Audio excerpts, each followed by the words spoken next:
ჩემი სახელია მარიამ კვიციანი, მე ვარ 12 წლის და ვარ მე-7 კლასის მოსწავლე. მომავალში მე მინდა რომ გამოვიდე ჟურნალისტი და ეს პროფესია ძალიან მიყვარს, მომწონს იმის გამო რომ აქვს ძალიან ბევრი გამოწვევა.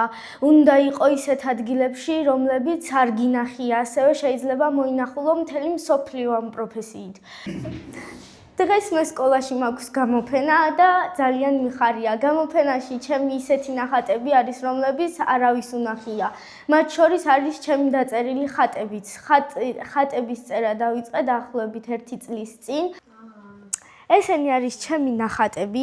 პირველად, როდესაც პატარა ვიყავი, მე იმას ვხატავდი, რაც მინდოდა, მაგრამ ბოლოს გადავწყვიტე, რომ დამეხატა ხატები. ჩემმა დირექტორმა კი მიპოვა მასწავლებელი, რომელმაც ხატების წერა მასწავლა.